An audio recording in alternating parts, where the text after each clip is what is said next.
Well, well, well. How the turntables...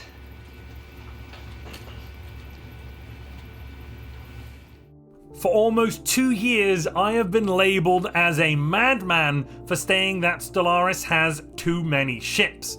But 1 year, 361 days after I released a video claiming just that, it seems that the developers have finally come around to this position and they're now testing out some systems, some sweeping changes that will massively affect not just the number of ships we have in the game, but also some of the core balance modifiers around ships. Eladrin, the game director, has taken some inspiration from Hearts of Iron, and before you get worried, I don't mean the naval combat system, I mean the technology system in Hearts of Iron and how they design different classes of hull. And he has applied that to Stellaris to do an experiment and see if by reducing ship count we can still have a fun game whilst also massively improving performance. In some cases we're talking about almost an 80% increase in speed in the late game. That is a massive performance impact. First, we're going to go through the case for why there are too many ships in the game, including graphs and documentation from the game director himself, and then look at the new system Eladrin is proposing. This is of course entirely up in the air. It is just an experiment by the game director and nothing is set in stone. But please, please, please, let me know what you think about all of this down in the comments below as we go through it. So without any further ado, let's dive in to why there are too many ships in Stellaris. Let's start at the beginning to understand why ships are going to be changing. So, the developers have done some internal performance investigations. Performance remains the highest priority of the internal Stellaris team. A portion of the team will be fixing bugs, balance and stability issues, especially the multiplayer stability issues that came with 4.1's release, but a dedicated sub-team from the Custodians exists that is exclusively focusing on performance. Eladrin, the game director, has gone over some of the internal investigations and leads the Stellaris team have found. It is their goal to make steady progress on performance, but this is going to be a long haul and won't be a magic patch that fixes everything. The devs have several angles to pursue, however. How modifiers are applied, fleet counts, UI impacts, and economic balance are 4 different major targets under investigation. While investigating some 4.0 saves from the bug report forum, Eladrin noticed an unusually large number of ships in the late game saves. Over 24,000 ships in some saves. And they had the analytics team dig up some information. What you currently can see on your screen is the average number of ships in all default empires across a month, each of 3.14 and 4.0 games. So on the left we've got 3.14 ship counts, on the right we have 4.0. In the game year 2300, the mean number of ships per empire was 83.53 with a median at 60. At 4.0, we are up to 157.45 ships on average with a median of 101. That is almost twice as many ships on average with a median that is really quite a bit bigger, 80% larger there. By 2400 in 3.14, empires had about 190 ships on average, whereas in 4.0 they're up to 366. By 2500, 312 on average, whereas in 4.0, 568. That's pretty much double in all cases. Why is this happening? Well, basically, the more powerful economies of 4.0 are causing empires to reach previously end game counts of ships 100 years earlier. Some less rigorous checks of saves from the developers' overnight runs and those provided in the bug report forums also indicate that the 4.0 AI is much better at filling out their naval capacity and expanding upon it. This is good news because it does mean the AI is better at playing the game. However, they are not nearly as good as players are at filling out their naval capacity and expanding upon it. 4.0 has basically supercharged the economies of not just the AI, but players as well. The AI is not as adept at stacking non-linear bonuses the way that we the players are, so even if it is several times as effective as it used to be, we as the player may be 10 times as strong, so overall, that is why you are finding the AI is weaker in 4.0 or 4.1 compared to 3.14. So yes, the AI is incrementally, in terms of absolute numbers, stronger than it used to be, but relative to the players, weaker. So kind of good, kind of bad, hard to say overall. In his next investigation, Eladrin took a huge Grand Admiral game 200 years into the future and then ran a series of tests, exploring how the number of ships in the galaxy affected the save. During these trials, he also found that there was a substantial difference based on what the camera was looking at. Viewing Havenstar, the capital of one of the largest empires, generally performed worse than viewing the entire galaxy map as an observer, and that itself was worse than staring at the nothingness in an exploded Azalash. So basically, if you're having issues with performance, go out of the galaxy map into a star with absolutely no ships, preferably a star that's been exploded, and look at that.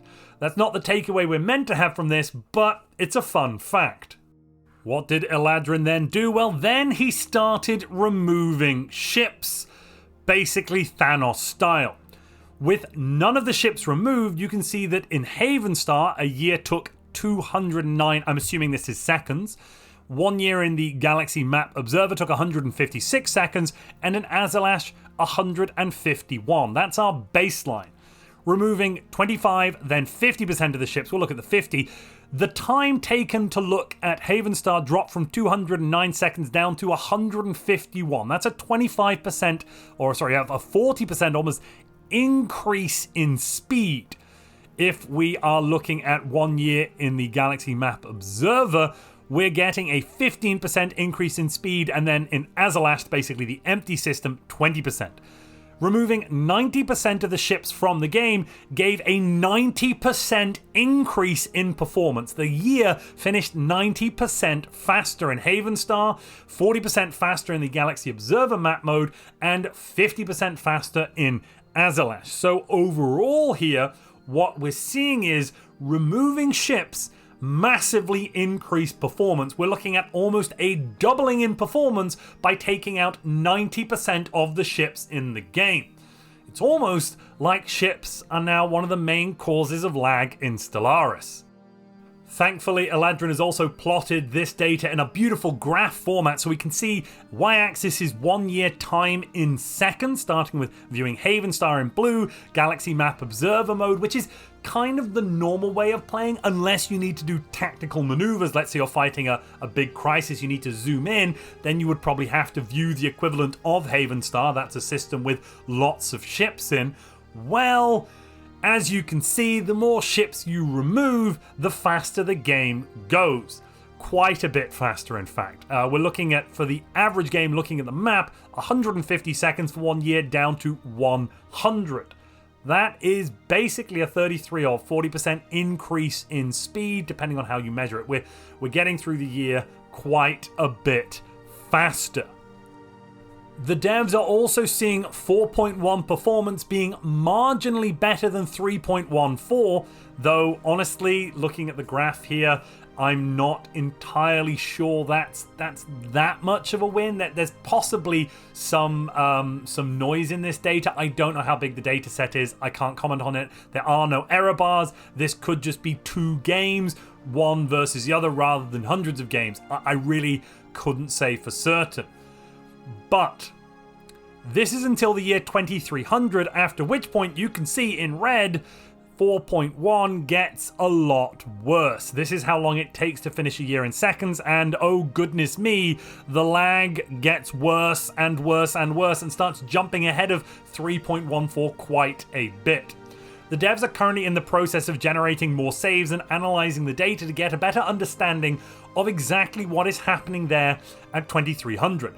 It does seem to be a precipitous jump. Maybe there's something going wrong in the code, Possibly, though, economies are just getting quite a bit better when the game hits the mid-game year. Let's not forget 2300 is the mid-game, and there are some events that fire, some bonuses that get triggered. Stuff happens there.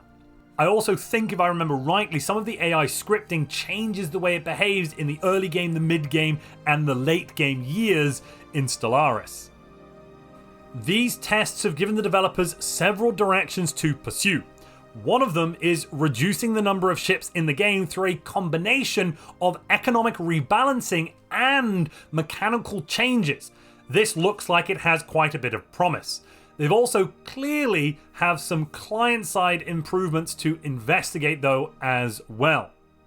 Overall, the game in 4.1 is apparently, according to this graph at least, better and faster than it was in 4.1. In red we've got 4.1. This is micro tick time, so basically I don't know exactly what a micro tick is. It's smaller than a full day tick. I think this is just like a series of operations running.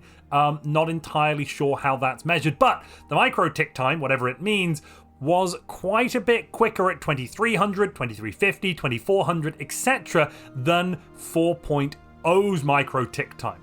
This graph apparently was one that contributed to the final approval for release of 4.1. The devs were worried that 4.1 would have to be pushed back a bit due to some performance problems, but apparently it was better than 4.0.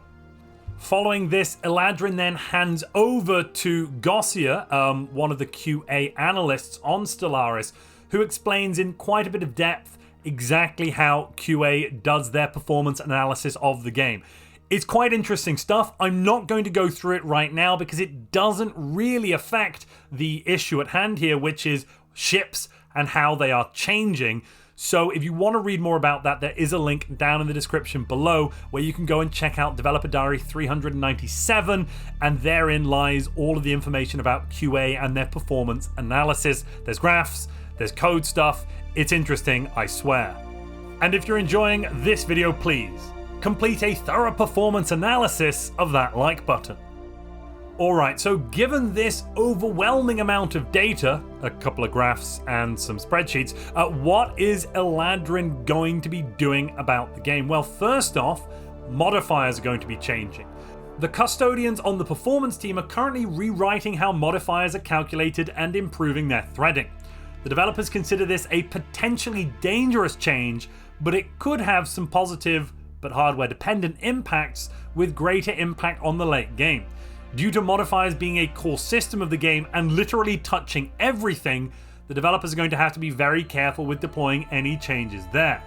I, for one, am definitely a little bit worried if the devs are going to be making some far-reaching changes. I don't want the game to get broken. Please, please, please. Let's just hope that they are doing things carefully, sensibly, and of course aren't going to roll out anything that just kills Stellaris. I don't want to have a repeat of 4.0. One of the more common suggestions the developers are seeing is reducing the number of ships and fleets whilst increasing their relative power. A mod was posted this week that happens to do precisely this, multiplying ship costs and power by 10. This is somewhat similar in nature to one of Eladrin's internal design experiments, though his variant is based partially on how Hearts of Iron handles advanced vehicle design. In Hearts of Iron, as you progress through the technology tree, you unlock progressively more advanced vehicles. In the case of planes, for example, you'll go through propeller-based interwar airframes with mediocre stats, up through to basic, improved, advanced, and modern airframes. His experiment with this includes advanced variants of the basic hull types which use more naval capacity than their base variants, but not more command limit, a little bit like biological ships that grow into elder ships, etc. over time. These cost more to build and upkeep, but are significantly more powerful and have inherent shield and armor hardening. In the devs' current experiment, the Mark III hulls were given an additional auxiliary slot on the stern ship section. This change reduced mid and end game ship counts by approximately 25%, with some of the benefits expected from that. But the inherent hardening and change in the relative value of ships also has an interesting effect on making bypass weapons overall less oppressive. The next iteration of this experiment will be more extreme and increase the difference between the tiers.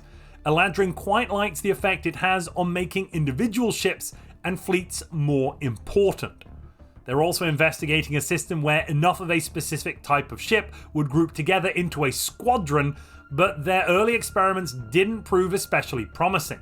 This may get revived again later if ship counts remain high, or if there are other combat changes planned. We're now going to dive further into this ship count change because Eladrin has released basically a large manifesto on what has been done here with these advanced hulls, and let me tell you, it's pretty crazy. There's also some economic and modifier balance changes, and there is going to be an open beta coming at some time. Right, let's dive now into Dev Diary 398 and find out more about these ship changes.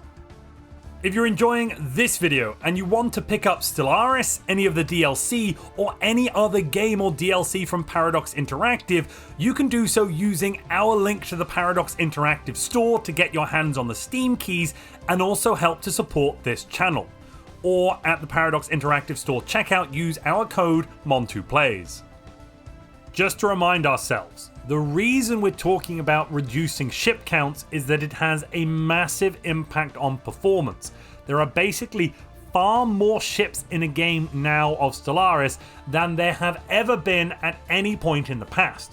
If we remind ourselves all the way back to 1.0, usually there'll be somewhere in the region of 10, maybe 15 empires in a game, and a large ship count would be 100 ships, 150 ships per empire, putting ship numbers at somewhere in the 1 to 2,000 region. Compare that now to the 24,000 plus that you can see in late game, and it is a big difference. So, Eladrin's Advanced Hull Ship Experiment. The premise of the Advanced Ship Hull Experiment is to reduce the number of ships present in the mid to late game, and by doing so, make individual ships, especially capital ships, more effective and important. It also gives the devs an opportunity to reduce the late game effectiveness of the bypass meta, basically disruptors being overpowered bullcrap, while still retaining a role for them in the game. The first prototype intentionally goes a bit over the top on some numbers to make the end results more apparent. Future iterations would naturally be rebalanced as the devs make adjustments to economic balance and pacing. Having said that though, I actually think going hard on this is a good thing. Reducing ship counts by 80 to 90% would be fine. Ships should be more important in the game. I don't like the fact that the game can't even separate out the ships. If you've got, let's say, 3 or 4 fleets of a few hundred ships, they tend to sit on top of each other like carpets, and it just looks like a mess. It doesn't look good watching 400, 500, 600, a few thousand ships kind of merged into each other with all of the models clipping, and yeah, it just looks silly in my opinion. I'd like ships to look more important. I think the battles where you've got 100, 200 ships fighting on each side look good, thematic, and important. In Hearts of Iron 4, as technology progresses, you can gain access to more effective hulls for your various vehicles. These later hulls are significantly more effective than earlier variants, but you cannot upgrade directly from one to another.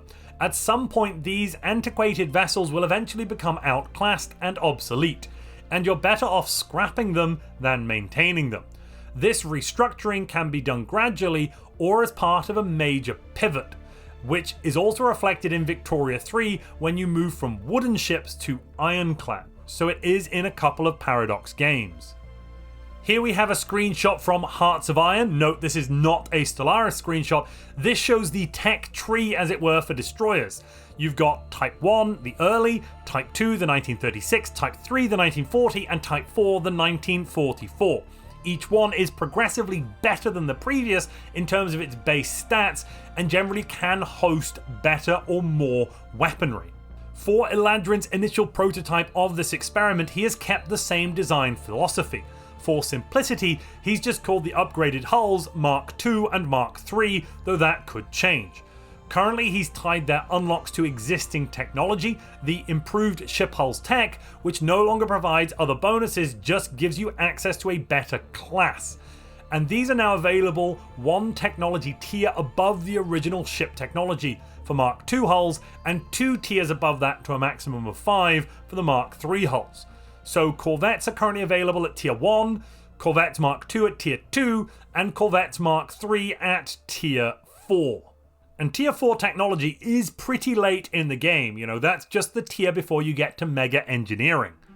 In this first iteration, Mark II hulls take twice as much naval capacity and leaves their command limit usage unchanged. So your fleets will not be getting smaller, but they will use up more naval capacity just like bioships. They also have a multiplicative damage bonus, they have tripled the hull, they have 25% inherent armor and shield hardening, some minor evasion boosts, but they are 4 times the base alloy cost and upkeep.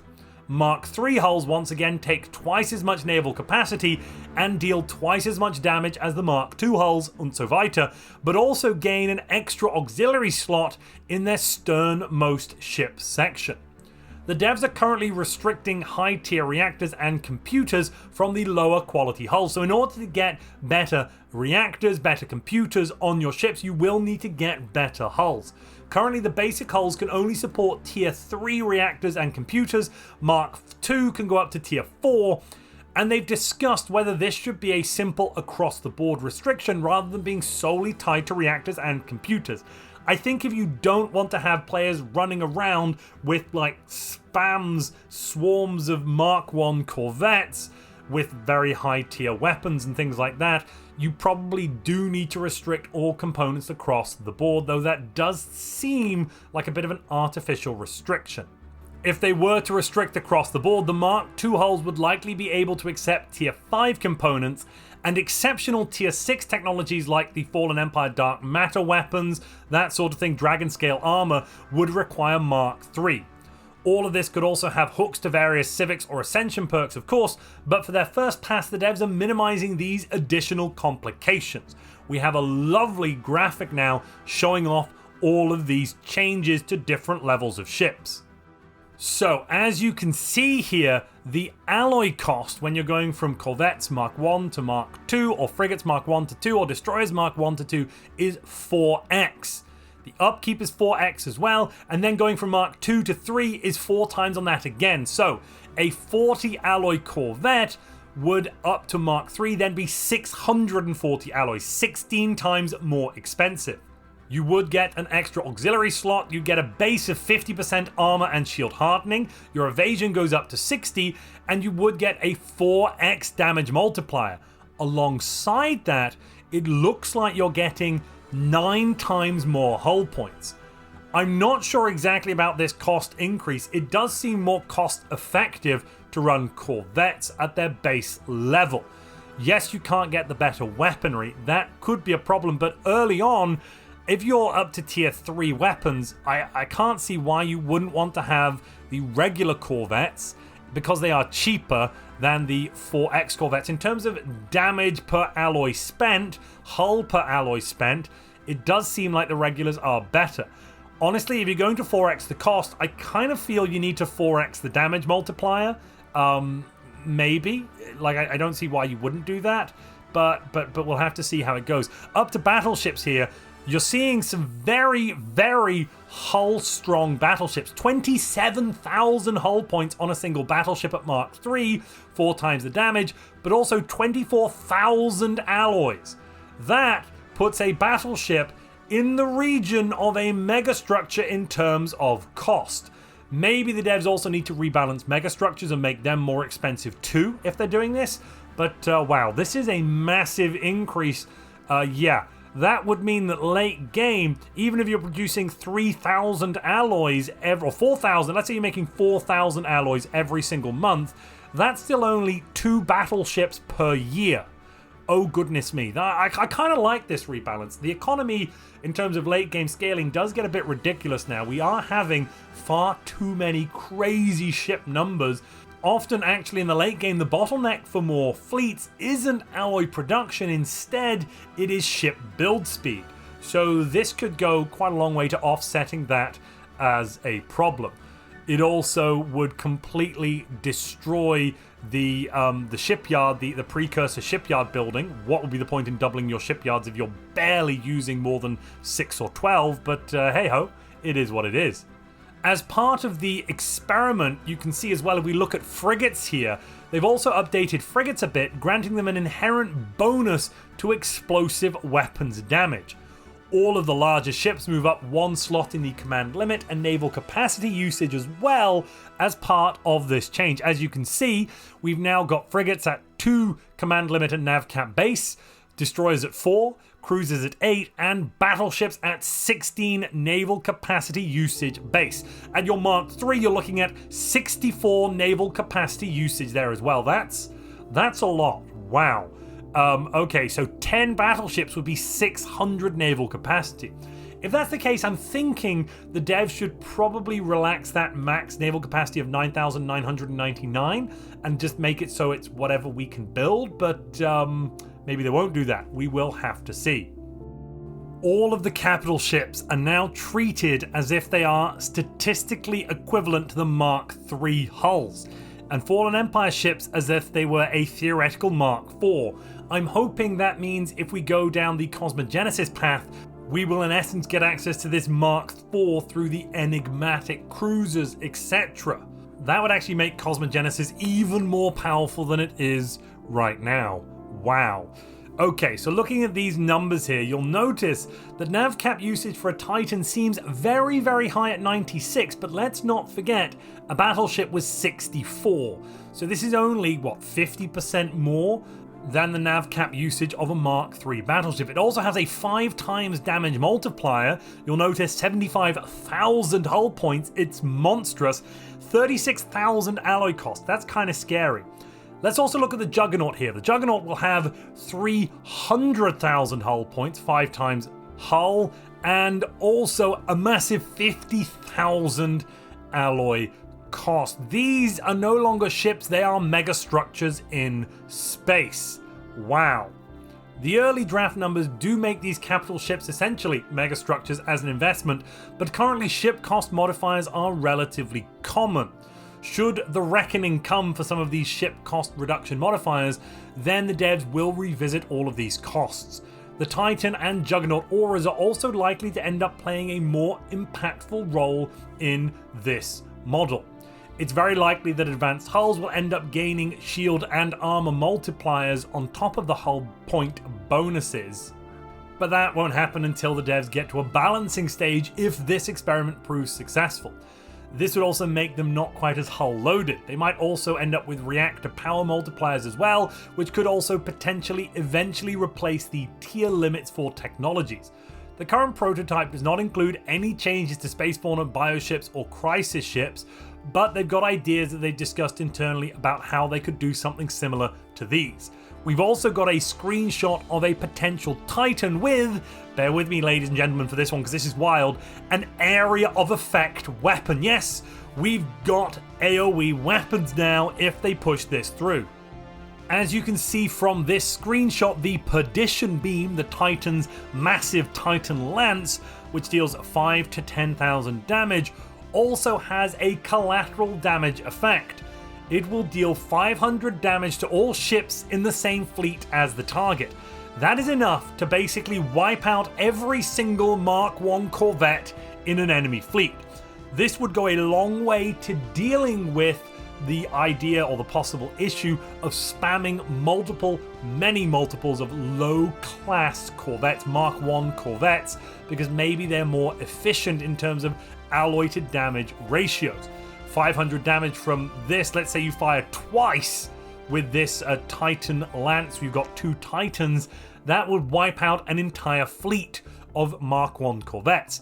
If you had 6 of the buggers, you'd wipe out an entire fleet of Mark III Corvettes, but that's another story. This would be pretty damn crazy if you could get it working. Wow. How has this experiment gone though? Has this had an impact on performance? Did it work? Or was it just a waste of time? Well, the AI seemed to handle the restrictions relatively well, though alloy budgets needed to be adjusted significantly to get them building Titans and other capital ships because they weren't holding on to enough alloys to actually make the buggers. As expected though, the AI did find an immediate workaround. Cue the Dimensional Fleet. That's what you're seeing on your screen now. They managed to basically spam the Dimensional Fleet enough to get up to 2 million fleet power with the Dimensional Fleet, because yeah, 1,809 extra ships, why the hell not? Eladrin has since temporarily disabled the Dimensional Fleet, and he is running more overnights with the prototype. We're going to be back for the Dimensional Fleet at some point, but not right now. They're also building way too many deep space citadels, probably because the cost there hasn't changed. That needs to go on the list too. After that change, Empire's had around 37% as many ships as they did before, which is a good first step. That's a 63% reduction. Alfrey has insisted that Eladrin mentions this is an approximately 1/E reduction, and that he called it would be a 1/E reduction. Not entirely sure why, looking at the numbers, but I should probably ruminate on that. Anyway, this current prototype is only the first step on a much longer journey. It does not make any changes to some of the other design elements that need to be examined more closely, such as the ease of stacking cost or upkeep modifiers and other reductions, or the non-linear production bonuses that scale out of control. It's also currently wildly imbalanced. Naturally, any changes to things like upkeep reduction and build cost reduction will then cause this entire system to need revisiting again, but just for a rebalance. But that is developer diary material for another week. The reckoning must come for upkeep reductions as well. Let's not forget as well, ladies and gentlemen, there's only another month or so to go until the next DLC is scheduled to release, Infernals. So yeah, we have no information on that yet. I'm really curious what we're going to get, or if they're pushing that release back into the new year perhaps. Because we haven't heard anything yet. I would expect to hear something probably quite soon. Let me know what your thoughts are, of course, on this massive change to the fleet system, the ship system, the economic system of Stellaris. Do you think that it's worth sacrificing the number of ships we have in order to get better performance? Do you actually care if there are so many ships in a system we can't see the individual models? Do you think that was a good thing? Have you been dropped on your head as a child or kicked by a horse? Anything like that, let me know down in the comments below. I would love to hear from you, even if you do think that this is a bad change. If you enjoyed this video, and you'd like to see what happens when I build far too many ships myself and use the United Nations of Earth to take on all crises in a roleplay campaign, you'll want to click the video on screen now.